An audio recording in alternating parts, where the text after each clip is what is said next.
Good afternoon. Let's talk about managing expenses in Sage Intacct. First, let's talk about the different types of expenses that we can manage within the application. So on our overview map, the expense types is where we define the different types of expenses that an employee could use to manage the different categories and different GL accounts in which we're going to record our time and expenses. So as an employee, I've logged in as Drew Jackson, and I'm going to enter in my expense report. So I will add an expense report. So from here, we can see the date I'm creating it, the date it's going to post. If there's any attachments that I want to add, as far as that's mandatory, like bills or receipts, I can put those here. And I can also put in a reason for my expenses.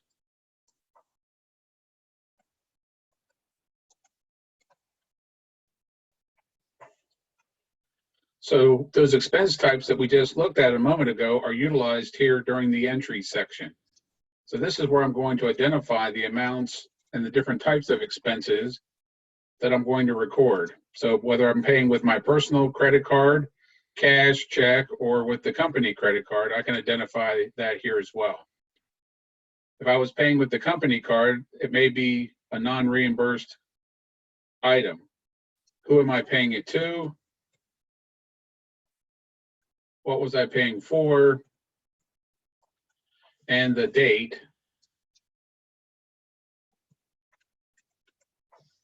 of the occurrence of the expense.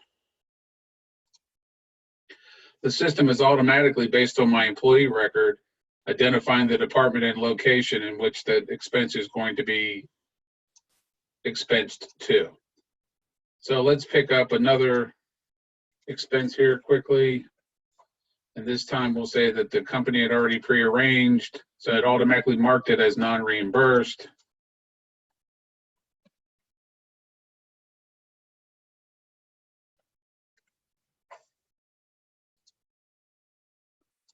So when I'm done entering my expenses, I can create a draft mode or I can submit them.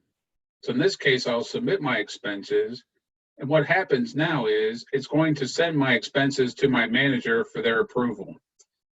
So I'm going to log in as Drew Jackson's manager, and we'll take a look at the expense report on that side.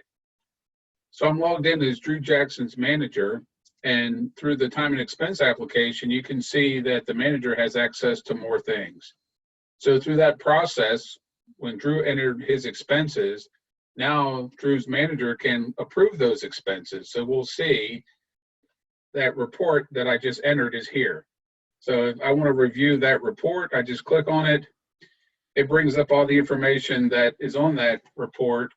I can approve or decline each line individually. I can approve all or decline all lines, and I can put in any comments at this point here.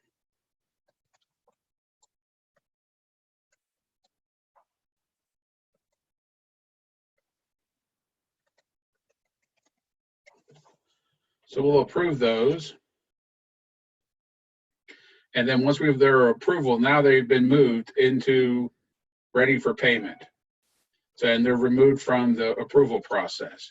So the next thing in the process is I would select those expenses for reimbursement, and that can also go through an approval process as well. And once those expenses have been approved, we can either send checks or approve the payment for those expenses, and then that expense process is closed out. Thank you for watching the video.